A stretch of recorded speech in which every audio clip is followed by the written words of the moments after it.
pale lord shouting in sunlight. The machine in the bowl was where Elric had last seen it, just before he had attacked it and found himself plunged into Corum's world. Jerry seemed completely familiar with it and soon had its heart beating strongly. He shepherded the other two up to it and made them stand with their backs against the crystal. Then he handed something to Elric. It was a small vial. "When we have departed," he said, "hurl this through the top of the bowl, then take your horse, which I see is yonder, and ride as fast as you can for Tanalorn. Follow these instructions perfectly, and you will serve us all." Elric accepted the vial. "Very well." "And," Jerry said finally as he took his place with the others, "please give my compliments to my brother Moonglum." "You know him, what? Farewell, Elric. We shall doubtless meet many times in the future, though we may not recognise each other." Then the beating of the thing in the bowl grew louder, and the ground shook, and the strange darkness surrounded it. And then the three figures were gone. Swiftly Elric hurled the vial upwards so that it fell through the opening of the bowl. Then he ran to where the golden mare was tethered, leapt into the saddle with the bundle Jerry had given him under his arm, and galloped as fast as he could towards Tanalorn. Behind him the beating suddenly ceased. The darkness disappeared. A tense silence fell. Then Elric heard something like a giant's gasp, and blinding blue light filled the desert. He looked back. Not only the bowl and the device had gone, so also had the rocks which had once surrounded it. He came up behind them at last, just before they reached the walls of Tanalorn. Elric saw warriors on the walls. The massive reptilian monsters bore their equally repulsive masters upon their backs, their feet leaving deep marks in the sand as they moved. And Thaleb Ka'ana rode at their head on a chestnut stallion, and there was something draped across his saddle. Then a shadow passed over Elric's head, and he looked up. It was a metal bird which had borne my sheller away, but it was riderless. It wheeled over the heads of the lumbering reptiles whose masters raised their strange weapons and sent hissing streams of fire in its direction, driving it higher into the sky. And why was the bird here and not Mashalla? The peculiar cry came again, and again from its metal throat, and Elric realised what the cry resembled. The pathetic sound of a mother bird whose young is in danger. He stared hard at the bundle over Thaleb Ka'ana's saddle, and suddenly he knew what it must be.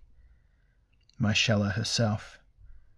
Doubtless she had given Elric up for dead and tried to go against Thaleb Ka'ana, only to be beaten. Anger boiled in the albino. All his intense hatred for the sorcerer revived, and his hand went to his sword. But then he looked at the vulnerable walls of Tanalorn, at his brave companions on the battlements, and he knew that his first duty was to help them. But how was he to reach the walls without Thaleb Ka'ana seeing him and destroying him before he could bring the banners of bronze to his friends? He prepared to spur his horse forward and hoped that he would be lucky.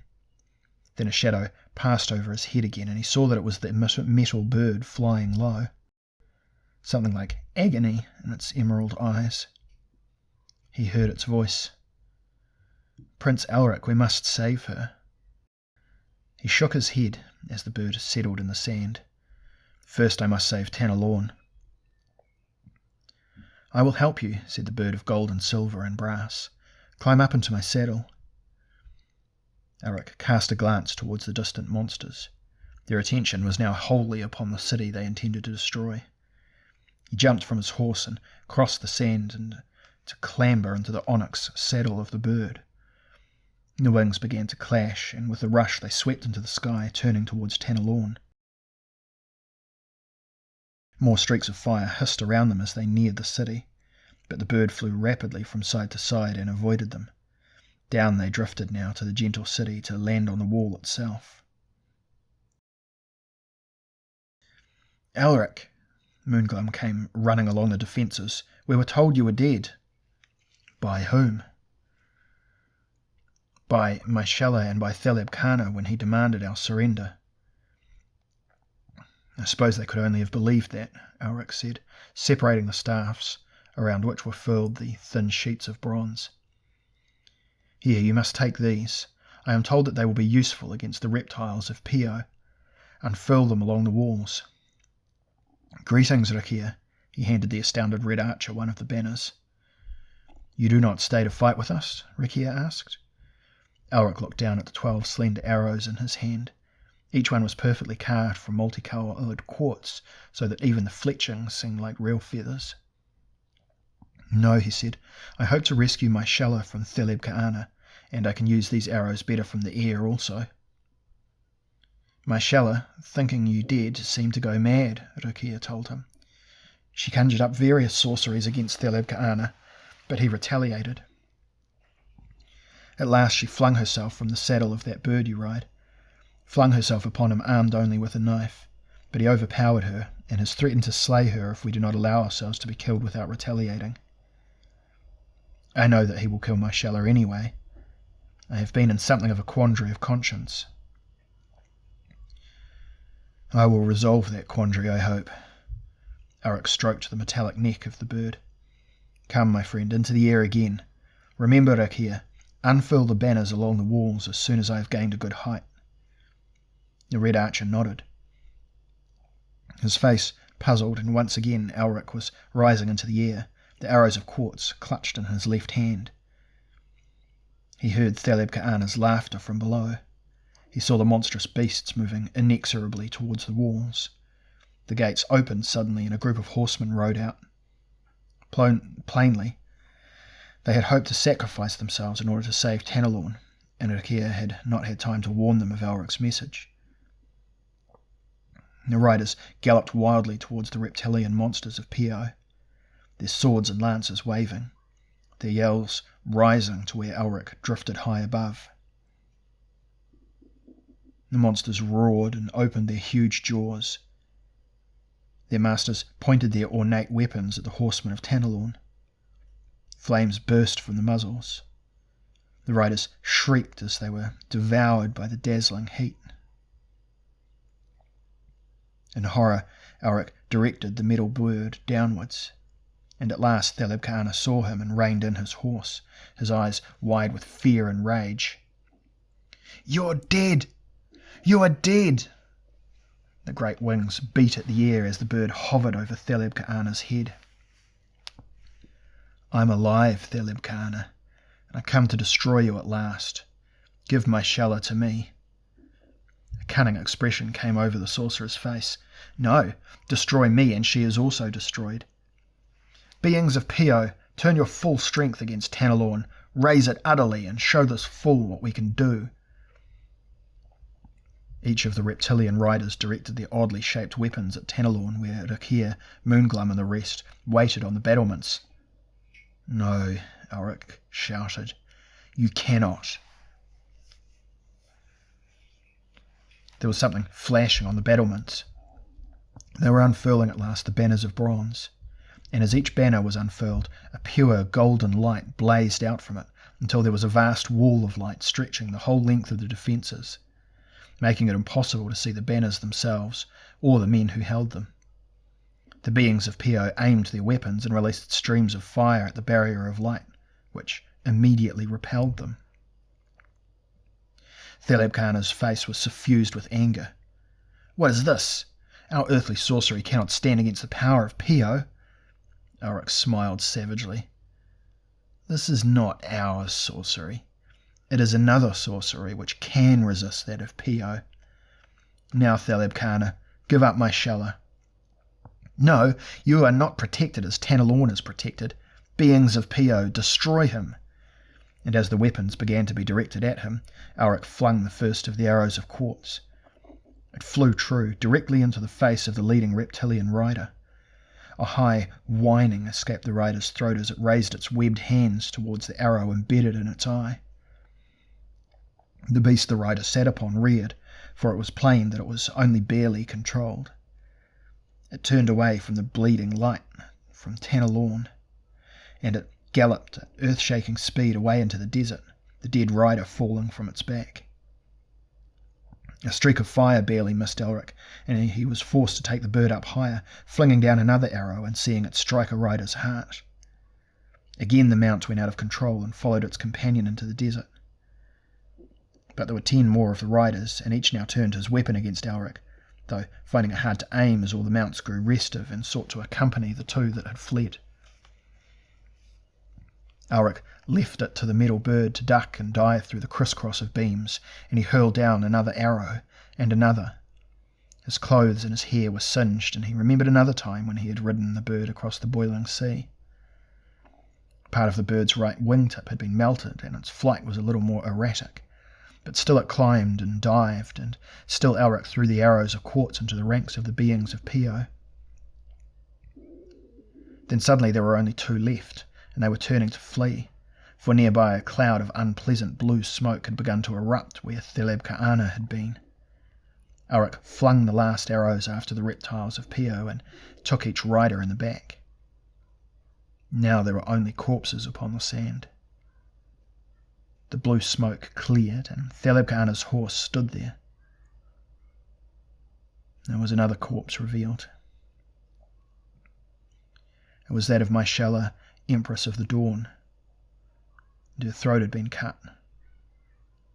Theleb-Ka'ana had vanished, doubtless with the aid of sorcery. Sickened, Elric descended on the bird of metal.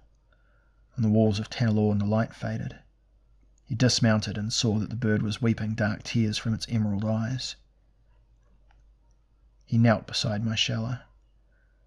An ordinary mortal could not have done it, but now she opened her lips and she spoke, though blood bubbled from her mouth and her words were hard to make out. "Elric, can you live?" Elric asked her. "Have you some power?" "I cannot live. I am slain. Even now I am dead. But it will be some comfort to you to know that Theleb-Ka'ana has earned the disdain of the great Chaos Lords. They will never aid him again as they aided him this time, for in their eyes he has proved himself incompetent." "Where is he gone?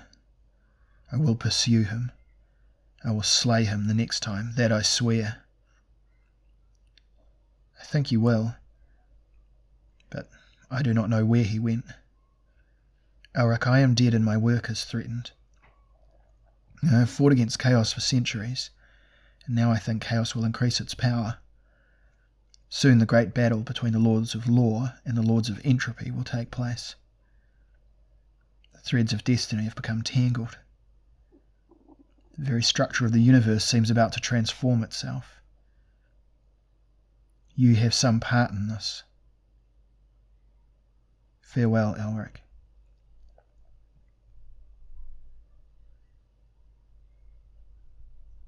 "Is she dead now?" It was the sombre voice of the bird of metal. "Aye." The word was forced from Elric's tight throat. "Then I must take her back to Canaloon." Gently Elric picked up Michaela's bloody corpse, supporting the half-severed head on his arm. He placed the body in the onyx saddle. The bird said, "We shall not see each other again, Prince Elric, for my death shall follow closely upon Lady Michaela's." Elric bowed his head.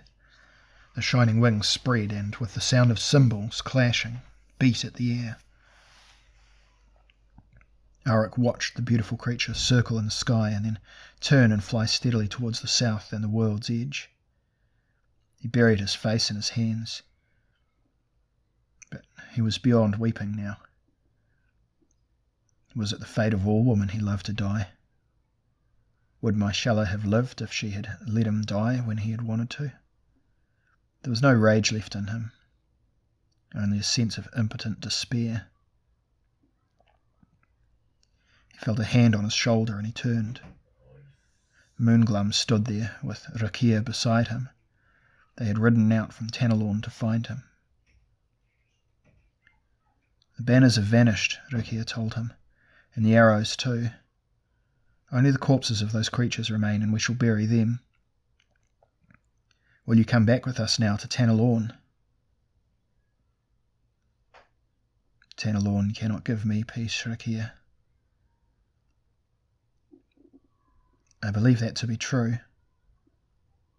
I have a potion in my house which will deaden some of your memories, help you forget some of what has happened lately. I would be grateful for such a potion, though I doubt. It will work, I promise. Another would achieve complete forgetfulness from drinking this potion, but you may hope to forget a little. Elric thought of Corum and Ericose and Jerry O'Connell and the implications of his experiences. That even if he were to die, he would be reincarnated in some other form to fight again and to suffer again. An eternity of warfare and pain. If he could forget that knowledge, it would be enough.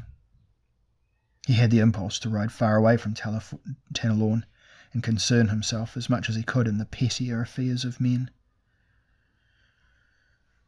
I am so weary of gods and their struggles, he murmured, as he mounted his golden mare. Moonglum stared out into the desert. But when will the gods themselves weary of it, I wonder? He said. If they did, it would be a happy day for man. Perhaps all our struggling, our suffering, our conflicts are merely to relieve the boredom of the lords of the higher worlds. Perhaps that is why when they created us, they made us imperfect. They began to ride towards Tanalorn while the wind blew sadly across the desert. The sand was already beginning to cover up the corpses of those who had sought to wage war against eternity and had inevitably found that other eternity, which was death. For a while Elric walked his horse beside the others. His lips formed a name, but he did not speak it. And then suddenly he was galloping towards Tanalorn, dragging the screaming rune sword from its scabbard and brandishing it at the impassive sky, making the horse rear up and lash its hooves in the air, shouting over and over again in a voice full of roaring misery and bitter rage, "Damn you! Damn you! Damn you!" Those who heard him, and some might have been the gods he addressed, knew that it was Elric of Melniboné himself who was truly damned,